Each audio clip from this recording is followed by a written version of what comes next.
There are moments in history when the world feels as if it is holding its breath, when the boundaries of politics, art, and sport blur into one single heartbeat. The year was 1968. The air was thick with change, rebellion, and fear. Across the planet, people were marching, shouting, demanding something better. From Paris to Prague, from Chicago to Saigon, the streets belonged to a generation that refused silence. They wanted freedom, equality, dignity, and they were willing to bleed for it. It was the year Martin Luther King Jr. was shot on a balcony in Memphis, and the echo of that gunshot traveled farther than bullets had ever gone. It was the year Robert Kennedy fell to the same fate, hope extinguished twice in a single season. It was the year Soviet tanks rolled into Czechoslovakia, crushing the dream of a gentler communism beneath their steel treads. It was the year of protests, of riots, of walls and words and promises. And in the midst of that storm, the world prepared for a celebration of peace. The Olympic Games, that ancient ideal of unity, were coming to Mexico City. No city had ever hosted the Games at such altitude or with such ambition. At more than 2,200 meters above sea level, the thin air of Mexico would test the lungs of athletes and the patience of organizers alike. But beyond the challenges of geography lay something deeper, a test of humanity itself. Mexico in the 1960s was a nation trying to rewrite its story. The revolution that had once promised equality had given way to decades of one-party rule. The country was growing, skyscrapers rising, highways expanding, factories humming, but beneath the surface lay inequality, frustration, and a generation ready to shout. To the ruling government, the Olympics were not merely a sporting event.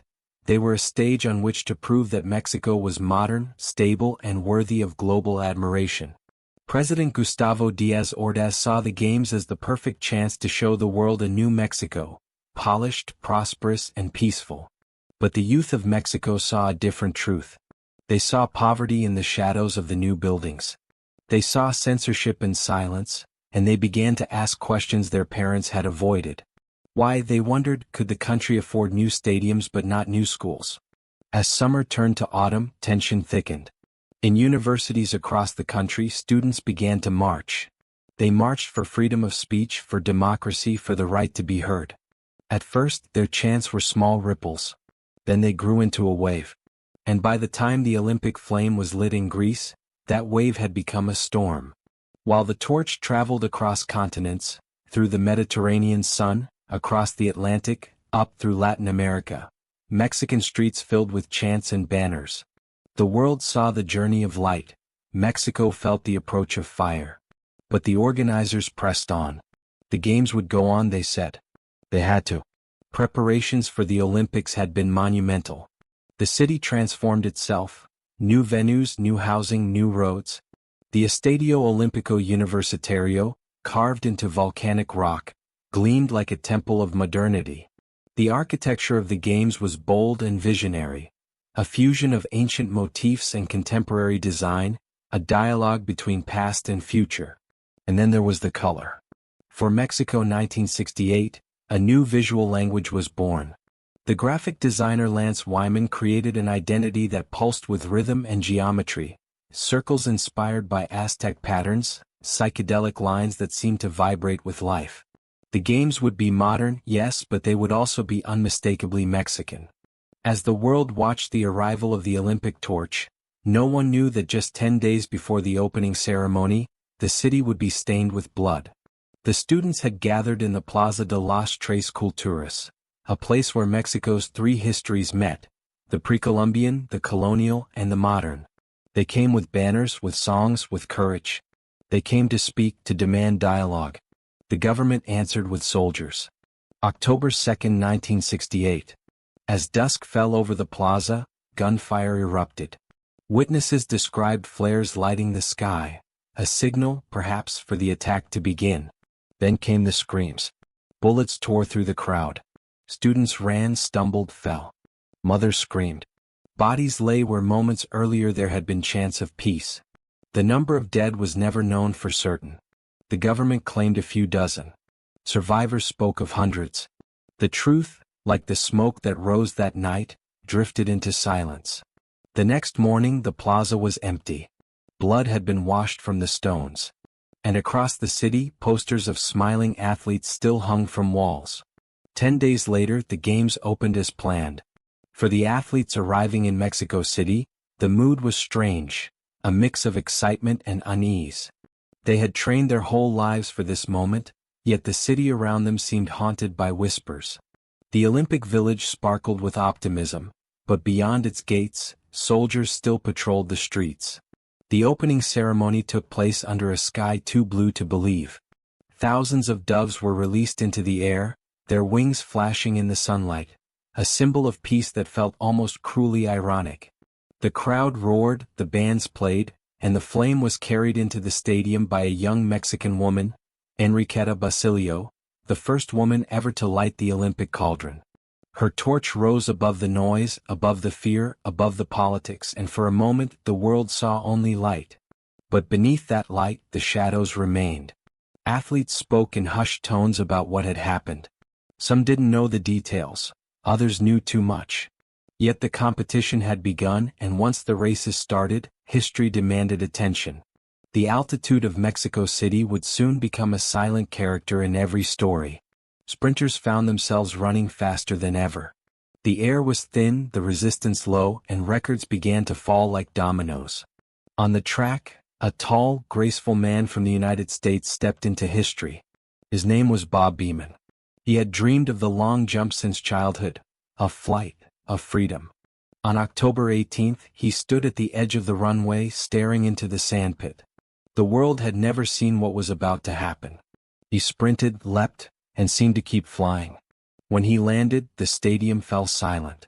The measurement took longer than usual. The numbers on the board read 8.90 meters, 29 feet 2.5 inches. A world record shattered by nearly 2 feet. No one could believe it. Beamon collapsed onto the ground, overwhelmed, weeping into his hands. His coach tried to lift him, but he was lost in emotion.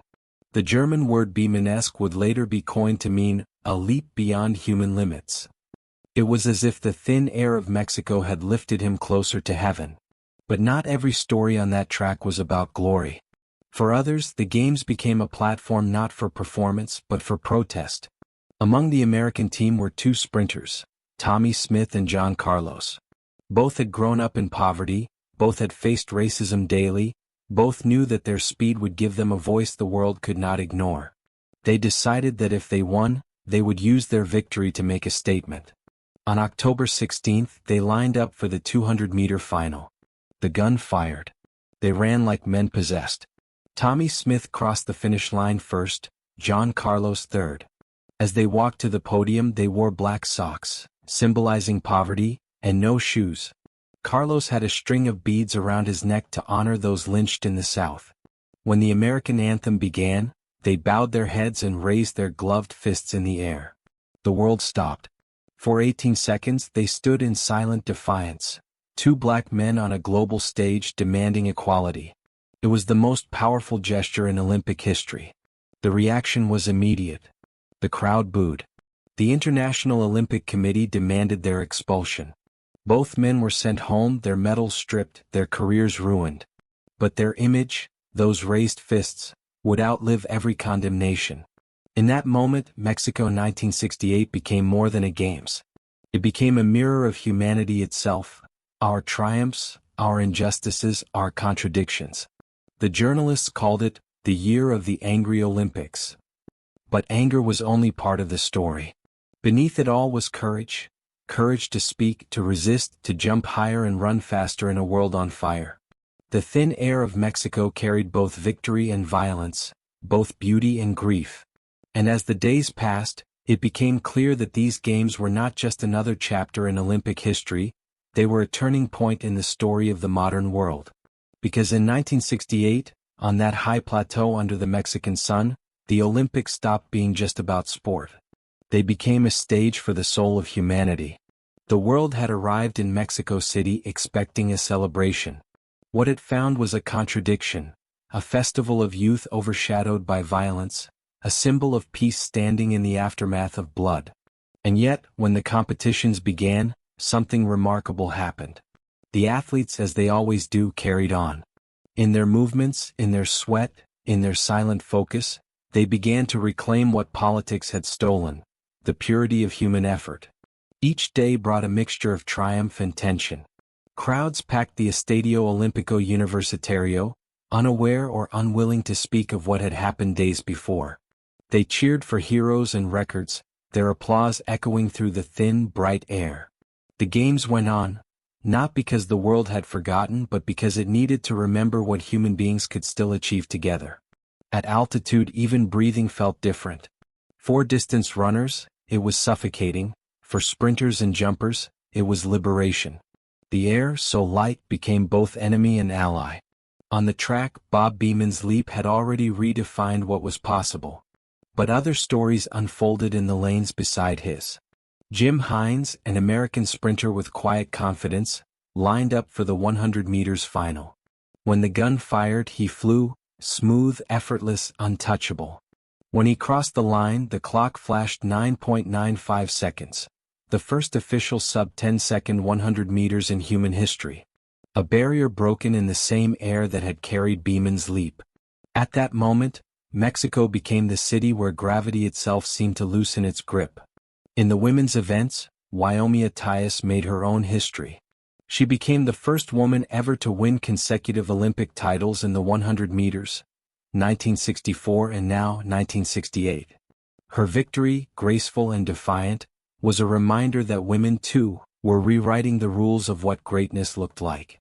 On the high jump apron, another revolution was unfolding, one not of politics or protest but of physics. Until 1968, the world had believed there was only one way to clear a bar: the straddle or the scissors, forward-facing, chest down. But a tall, lanky American named Dick Fosbury had a different idea. He turned his back to the bar. As he ran, curved, and threw himself backward, spectators gasped. It looked wrong, almost comical. Then he soared, clearing the bar with ease, landing softly on the new foam mat. He had invented a new technique, the Fosbury flop, and it would change high jumping forever. Innovation, rebellion, courage, all born on that same field. Meanwhile, beyond the track, the pool shimmered under the high-altitude sun. American swimmers dominated, their strokes slicing through water like blades of silver. Debbie Meyer, just 16, became the first woman ever to win 3 individual gold medals in one Olympics. But the story of Mexico 1968 was never about medals alone. It was about expression, the expression of nations, of identities, of beliefs.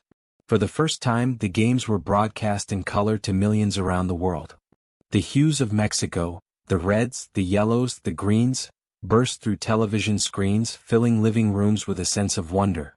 The design of the games, from its psychedelic posters to its modernist architecture, captured the spirit of a decade that refused to be quiet. And that spirit was everywhere, in the music, in the clothes, in the very way the athletes carried themselves. The world was changing and Mexico was its stage. Still, beneath the spectacle, the wounds of October 2nd had not healed. The government worked tirelessly to control the narrative, to silence journalists, to erase memory. Foreign reporters whispered among themselves, trading rumors of the massacre that no one dared print in full. But the truth, like light, always finds a way through cracks. Some athletes began to ask questions. Others learned only fragments, enough to feel unease. In the Olympic Village, conversations turned from competition to conscience. How, one athlete asked, can we talk about peace when blood still stains the streets? There were no easy answers. There never are. Yet even amid silence, acts of courage continued to rise. Tommie Smith and John Carlos were gone, sent home in disgrace by officials who feared their raised fists more than any weapon. But others quietly followed their lead.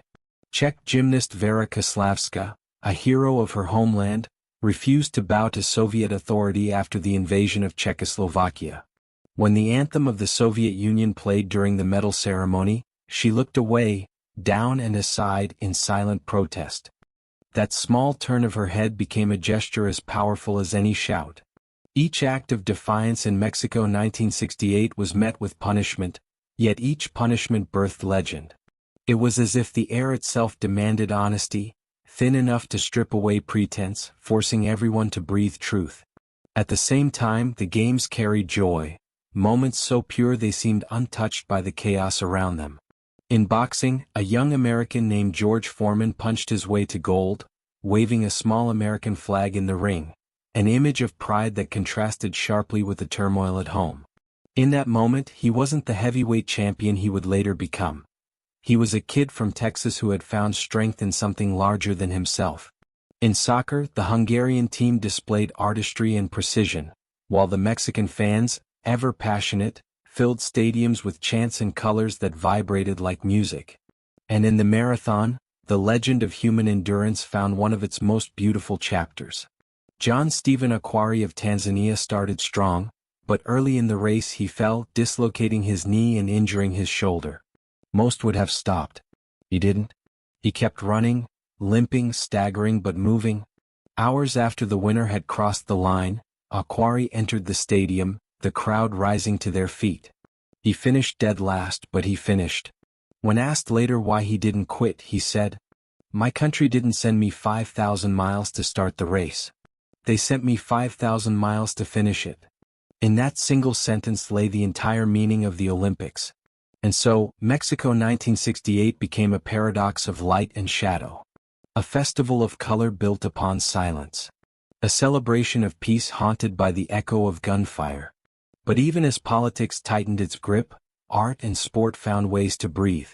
The cultural program of the Games, La Olimpiada Cultural, was unlike anything seen before. It was not just an accompaniment to sport, but a declaration that culture itself was an Olympic discipline.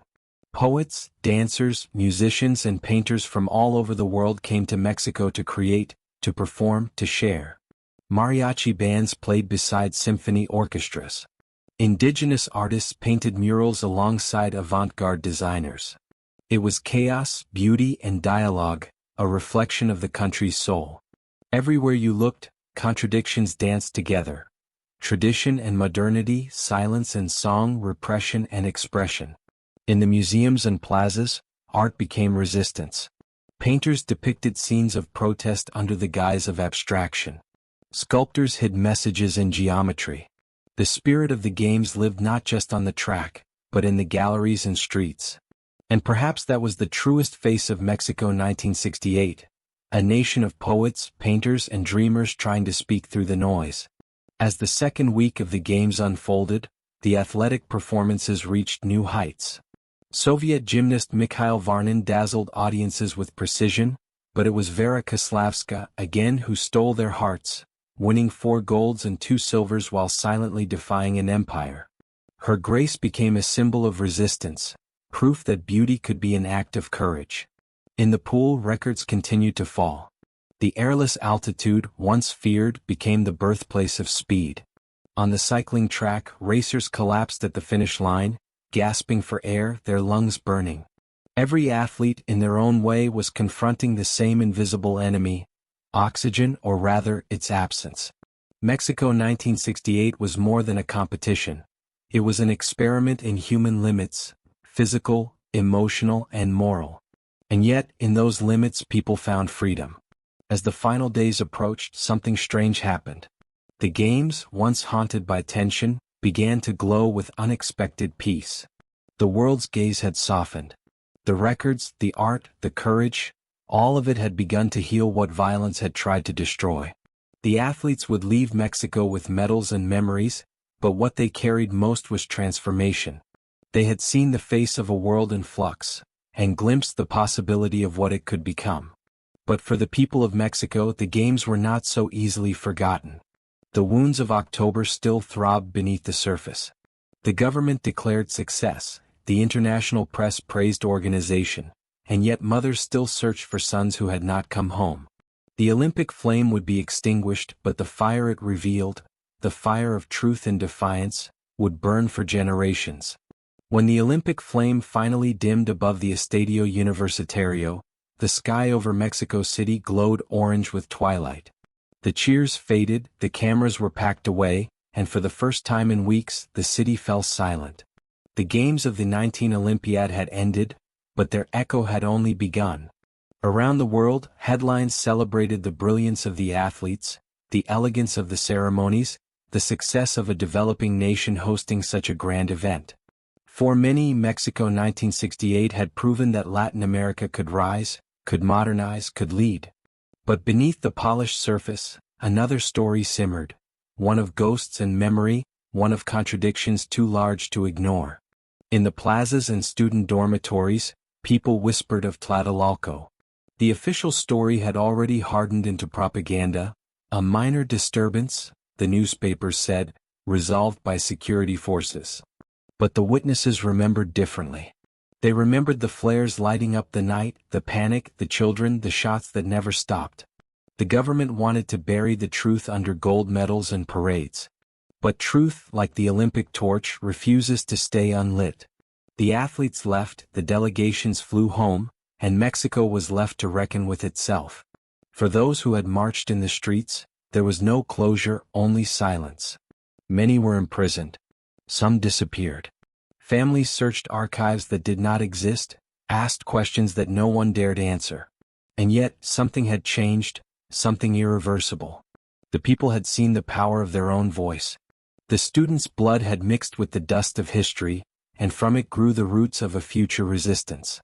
Mexico 1968 became both pride and wound, both triumph and tragedy, a duality that would define the country for generations. But the legacy of those games reached far beyond the borders of Mexico.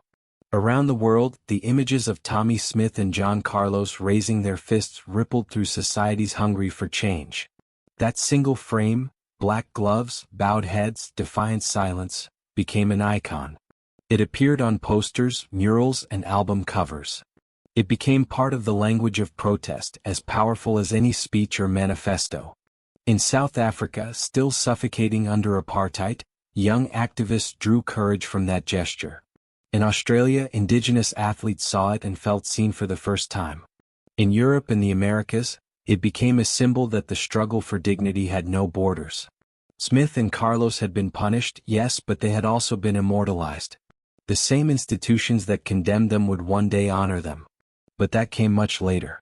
In 1968, they paid a price.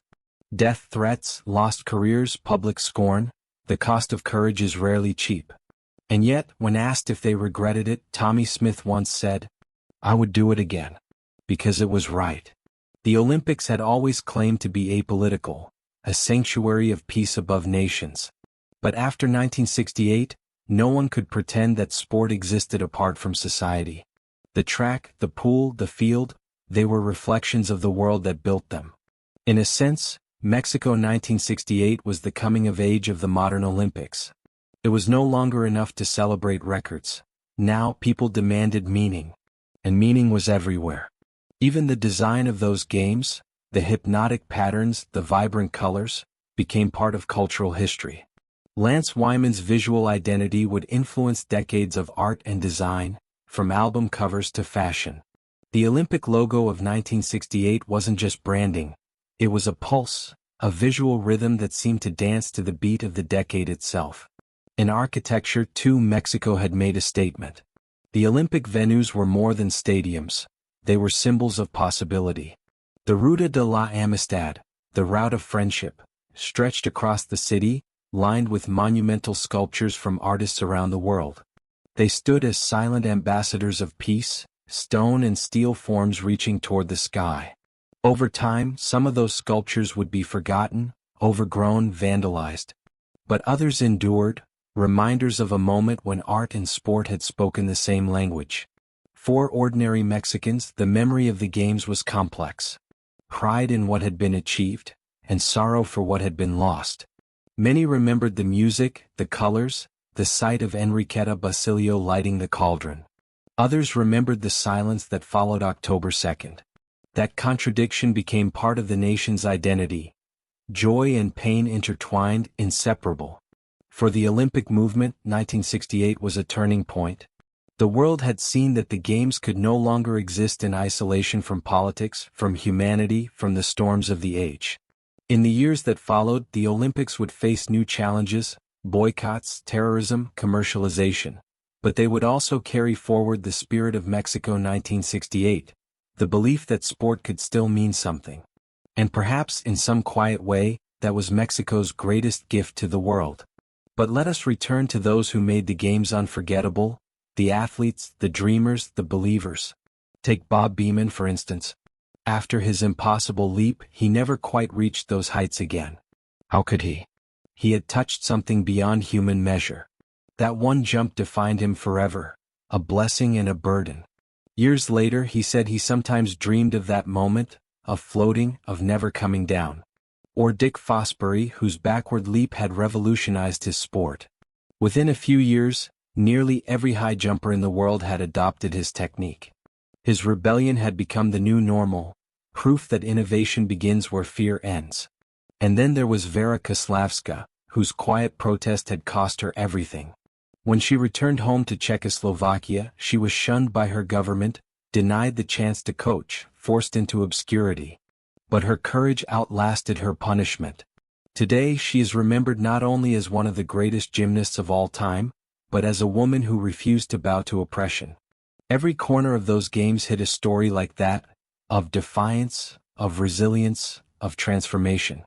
Even George Foreman, waving his flag in the boxing ring, would later reflect that his celebration was misunderstood. He hadn't meant it as politics, it was gratitude. Gratitude for the chance to rise above what life had given him. But in 1968, every gesture was seen through the lens of conflict. Nothing was neutral anymore. And that, perhaps, was the lasting truth of Mexico 1968. It stripped away neutrality. It forced the world to see sport for what it truly is, a mirror. When the athletes left, they carried that mirror home. Some would hold it proudly, others would try to forget. But the reflection would never fade. Meanwhile in Mexico, the story continued to unfold quietly, away from cameras. The same stadiums that had hosted the world became home to local leagues, school tournaments, concerts. The art installations faded under sun and dust. The people returned to their daily struggles. But every October, the ghosts of 1968 stirred again. Survivors gathered in the Plaza de las Tres Culturas, lighting candles, carrying photos, chanting the names of the dead. No se olvida, they said. We do not forget. And across the decades, that chant became a heartbeat, a reminder that progress without justice is hollow. In many ways, Mexico 1968 had opened a door that could never be closed. It connected the worlds of art, politics, and sport in a way no previous Olympics had dared. It showed that athletes could be activists, that design could be defiance, that beauty could coexist with pain. For historians, the games would become a case study, a perfect storm of ambition and unrest. For artists, it became a symbol of possibility. For athletes, it became a reminder that the arena is never separate from the world outside. And for Mexico, it became a paradox, a source of pride and a wound that never quite healed. Yet, through that pain there was something luminous. Because despite everything, despite the blood, the censorship, the fear, the games of 1968 were magnificent. The performances were breathtaking. The spirit was undeniable. The art, the color, the sound, all of it left an imprint that still shapes the soul of the Olympics today. It was as if, in that thin air, humanity had glimpsed both its best and its worst, and understood that both are part of what it means to be alive. As the 1970s began, the echoes of Mexico 1968 could be heard everywhere. In protests, in art, in music. The raised fists became symbols of global solidarity. The phrase "Black Power" entered the vocabulary of resistance. The imagery of the games influenced filmmakers, architects, and poets. And in Mexico itself, a quiet transformation began. The student movements of the following decades drew inspiration from 1968. Civil society grew stronger. The seeds of democracy buried beneath fear began to sprout. History had been cruel, but it had also been catalytic. Sometimes it takes tragedy to reveal truth. And sometimes, in the aftermath of that truth, people find a way to begin again. The flame of Mexico 1968 had burned bright, and though it was extinguished in the stadium, it kept burning in hearts around the world. When the smoke of 1968 began to fade, the world entered a new decade carrying both the scars and the lessons of what had just happened. Mexico had hosted more than an Olympic Games, it had hosted a revelation. The echoes of that revelation spread far and wide. In every corner of the world, the year 1968 had marked a generation. It was the age of questioning, of tearing down the comfortable lies of the old order. Students in Paris had filled the boulevards with barricades and dreams. In Prague, the promise of freedom had been crushed beneath the tracks of Soviet tanks. In Chicago, protesters had faced tear gas outside the Democratic National Convention. And in Mexico, amid all that, the Olympic Games had stood as both an escape and a confrontation, a stage on which humanity's contradictions played out under the brightest lights on earth. After the flame went out, the question remained, what now? The answer came slowly, through art, through memory, through the relentless march of time. In the years that followed, Mexico 1968 became more than an event. It became an aesthetic, a philosophy, a symbol. Designers studied the games for their boldness. Lance Wyman's visual identity, the hypnotic circles, the parallel lines vibrating like sound waves, was unlike anything seen before. It was modern, yet rooted in indigenous geometry. It spoke to both the past and the future. Those designs began appearing everywhere, on book covers, posters, and architecture. They became a visual shorthand for the optimism and energy of the late 1960s.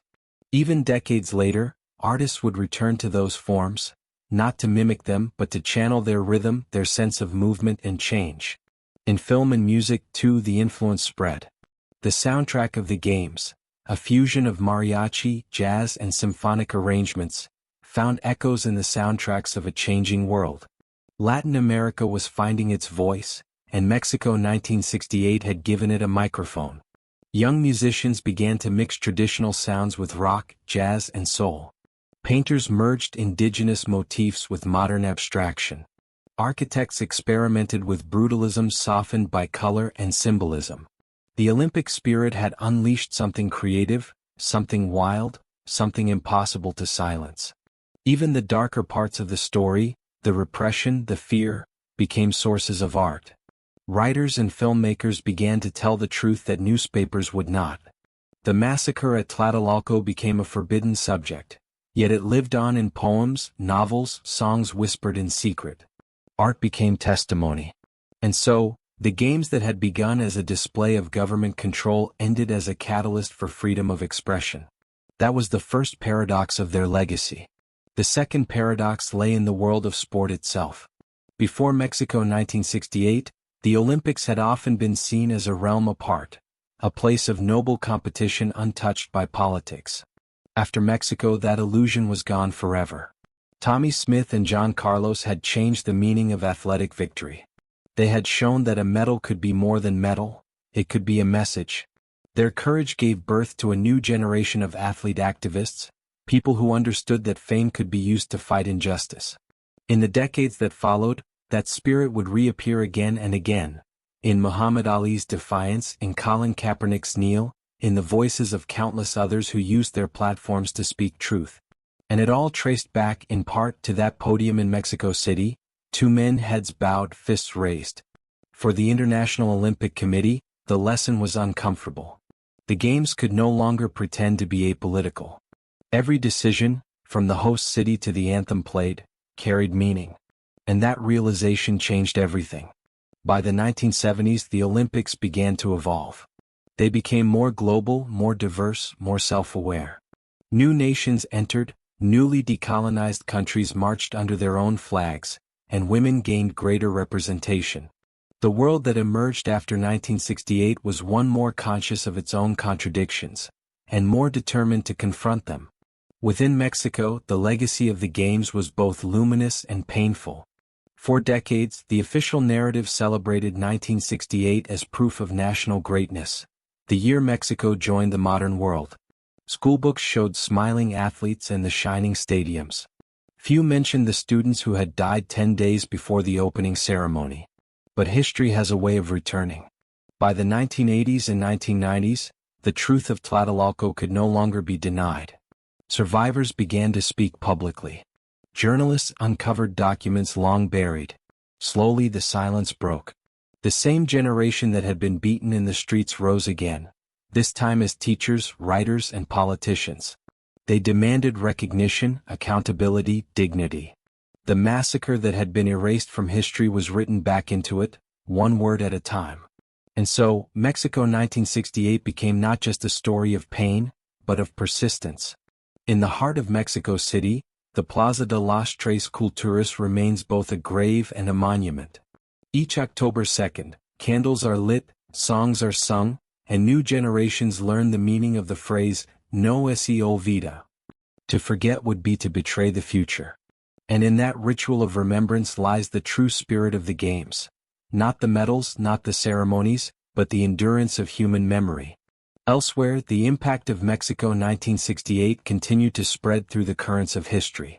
In Africa, nations newly freed from colonial rule found inspiration in the defiance of Smith and Carlos.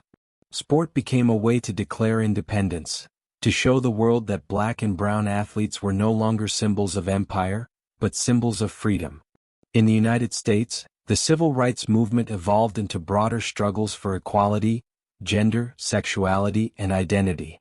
The image of the raised fist became a universal emblem of solidarity. In Europe, the artistic legacy of Mexico 1968 blended with the revolutionary aesthetics of 1968 Paris. Protest posters took on psychedelic colors and geometric forms, carrying the DNA of Wyman's Olympic graphics into political art. Even the Olympic movement itself began to change. The Games became more inclusive, more open to voices from the global South. By 1976, Montreal carried the echoes of Mexico's visual vibrancy. By 1984, Los Angeles borrowed its sense of spectacle. Every Olympic city that followed carried a trace of 1968, sometimes in color, sometimes in courage. But beyond design, beyond politics, something even deeper had shifted: identity itself. Mexico 1968 had been the first truly global Olympics of the television age. For the first time, people could see not just athletes but emotions, the faces of triumph and despair, the moments between moments. Millions watched Bob Beamon cry, watched Smith and Carlos raise their fists, watched Enriqueta Basilio light the flame. Those images entered collective memory. They became part of humanity's shared emotional language. And with that, sport stopped being distant. It became intimate. The viewer was no longer a spectator but a participant, feeling every heartbeat, every breath, every injustice. The Olympics had become not just a competition but a conversation. The 1968 Games also revolutionized how stories were told. Television crews experimented with new camera angles, slow-motion replays, and close-ups. Filmmakers discovered the power of the pause, the shot of an athlete's trembling hand before a race, the glance of fear before a dive. Documentaries that followed, like the Olympic films of Mexico '68, became art in themselves, blending cinema with sport. They captured not only action but atmosphere, the sweat, the music, the tension, the silence. That language of visual storytelling would shape how we experience the Olympics to this day. From that point onward, the Games were not just watched, they were felt. And perhaps that is the truest legacy of Mexico 1968. It forced the Olympics, and the world, to look in the mirror. The mirror showed beauty, the speed, the grace, the unity of nations coming together. But it also showed pain, the repression, the inequality, the violence hidden behind flags and anthems. And in seeing both, humanity took a step toward maturity. The Games could no longer claim innocence. But in losing that innocence they gained something greater: authenticity. Because real peace, like real sport, cannot exist without truth. Decades later, the flame of Mexico 1968 still burns. It burns in the architecture that dots the city, the sculptures of the Route of Friendship, the murals that still pulse with color. It burns in the annual commemorations at Tlatelolco, where survivors and students gather under banners that read, "We will not forget." It burns in every athlete who dares to speak, in every artist who dares to tell the truth, in every person who believes that beauty and justice can coexist. It burns because it must. For the story of Mexico 1968 is not just the story of a country or a Games. It is the story of humanity's eternal struggle between power and conscience, between silence and speech, between forgetting and remembering. The thin air of Mexico City held more than oxygen. It held revelation. And those who breathed it in would never be the same again. There are moments that do not fade. Moments that linger in the air long after the stadium lights go out, after the banners fall, after the songs have ended. Mexico 1968 was one of those moments. The torch was extinguished, the athletes went home, but the spirit that had filled those days remained suspended over the city, invisible yet unforgotten. For the people who lived it, 1968 was not just a year. It was an awakening, a sudden understanding that the world, though divided, was connected by the same fragile heartbeat. And that heartbeat still echoes today. Every Olympic flame burns for only a few weeks. But some flames refuse to die. In Mexico City, the flame of 1968 still burns in the memories of those who saw it, in the murals of student dormitories, in the songs sung every October 2nd, in the quiet pride of the generation that believed it could change the world. They called it La Generación del 68, the generation of 68. They were the ones who dared to demand freedom, who marched through the streets knowing that soldiers waited ahead. Many of them never made it home. But their spirit did. It seeped into the soil of the nation, into its art, its politics, its dreams. Today, when young Mexicans march for justice, they march in the footsteps of 1968. When artists paint murals about hope and protest, they are painting with the colors mixed that year. When the Olympic torch passes through the city again, it carries the memory of the fire that once illuminated both greatness and grief. In the decades that followed, the world saw many Olympics, some grander, some richer, some more peaceful. But none would ever be quite like Mexico 1968. Because those games marked the end of innocence. They stripped the Olympics of their illusion of neutrality and forced humanity to see sport for what it truly was. A reflection of the world in all its light and shadow. When athletes raised fists, when gymnasts turned their heads, when runners leapt beyond what physics allowed, they were all part of the same conversation, a conversation that has never ended. That conversation would echo in Munich in 1972, when terror struck the Olympic Village. It would echo in Moscow in 1980 and Los Angeles in 1984, when politics divided nations. It would echo again in Beijing, in Rio, in Tokyo, wherever the games met the realities of their time. Each generation would face the same question. What does it mean to compete for peace in a world that still struggles to find it? And each time, somewhere in the background, the ghosts of Mexico 1968 would whisper an answer. Beyond sport, the artistic legacy of the games continued to shape the world's imagination. The bold lines and patterns of the 1968 design became a global language of modernism. The visual identity of the games influenced everything from movie posters to album covers, from the geometry of buildings to the rhythm of motion graphics. But the true art of Mexico 1968 was not on paper. It was in the people. It was in the faces of the runners on the track, the dancers in the plazas, the students in the streets. It was in every gesture of defiance, every song sung against silence. Because art, like courage, is born from necessity. And in 1968, art became the oxygen that allowed Mexico, and the world, to keep breathing. In the decades that followed, filmmakers, poets, and musicians would return to that year again and again, searching for meaning. They found both horror and hope. They found contradictions and truths. And they found that beauty and pain can live in the same story without canceling each other out. For the athletes of Mexico 1968, life would never be the same. Bob Beeman's leap remained untouched for more than 2 decades. It became not just a record but a metaphor, proof that humans can sometimes transcend their own limits. Tommie Smith and John Carlos paid dearly for their defiance. They lost endorsements, careers, and peace. But history redeemed them. Years later, statues would be built in their honor. Universities would invite them to speak. Their names would be taught to children as symbols of courage. Dick Fosbury's backward leap became the future of his sport. His technique would be adopted by every champion who came after him, a reminder that sometimes progress means daring to turn your back on the past. And Vera Kaslavska, the Czech gymnast who refused to bow to tyranny, would one day receive her nation's highest honors, long after the empire she defied had crumbled. Each of them, in their own way, proved that greatness is not measured only in medals, but in the courage to stand, or kneel or leap or bow, for what is right.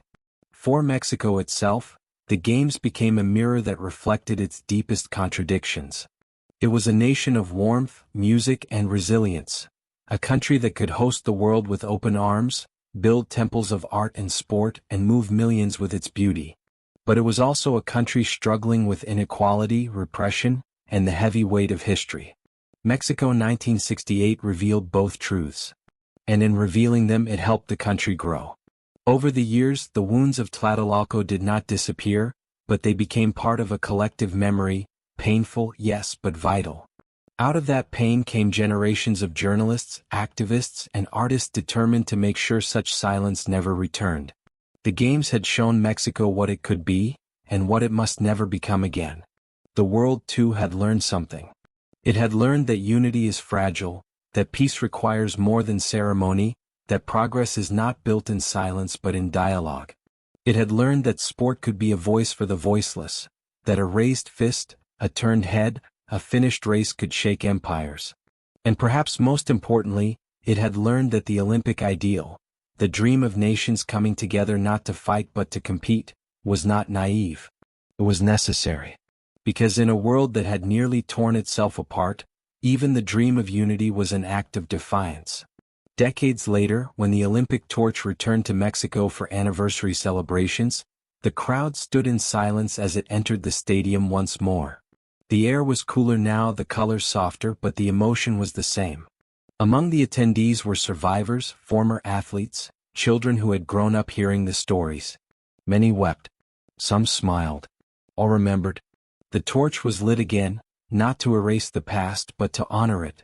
And as the flame flickered against the night sky, people realized something profound.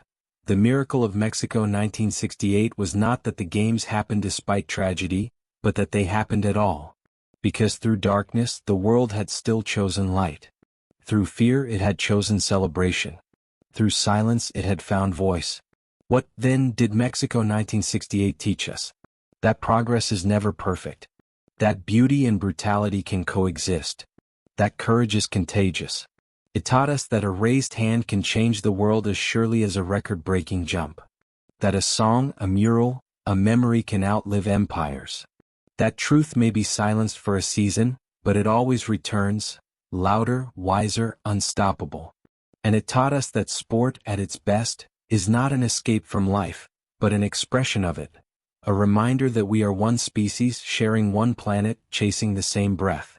Today, more than half a century later, we still live in the world that Mexico 1968 helped to shape. Our politics, our art, our protests, all bear its fingerprints. We still argue about justice. We still dream of peace. We still believe somehow that through struggle we can find beauty.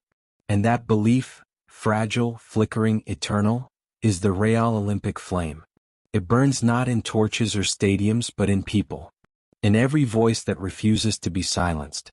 In every act of kindness amid chaos. In every generation that looks back and decides to do better. Mexico 1968 reminds us that even in a broken world, there is always something worth building, something worth saving, something worth remembering. Because history is not just what happened. It is what we choose to carry forward. The stadium is empty now. The echo of cheers has long faded. The murals have aged, the posters have yellowed, the heroes have grown old. But if you walk through the streets of Mexico City on a quiet evening, you can still feel it. A pulse beneath the noise, a whisper beneath the wind. The same pulse that beat in the hearts of those who marched for freedom. The same whisper that carried through the crowd as the anthem played. The same fire that danced in the thin mountain air when Enriqueta Basilio raised her torch to the sky. That is the legacy of Mexico 1968.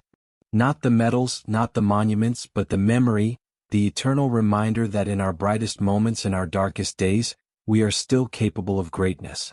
The Games ended, but the flame never died. And somewhere between shadow and light, it still burns. History is made of moments that never fade, moments that challenge us, inspire us, and remind us who we are. Mexico 1968 was one of those moments. A time when the world saw both the beauty and the pain of humanity standing side by side, when courage rose above fear and when the flame of truth refused to die. These stories matter, because they remind us that progress is fragile but hope endures. If this story moved you, join us again tomorrow for another journey through Olympic history. New voices, new victories, new lessons that shaped our world. Subscribe, share, and keep the flame alive, because the spirit of the Olympics never ends. It lives in every story we tell, and in every dream that refuses to be forgotten.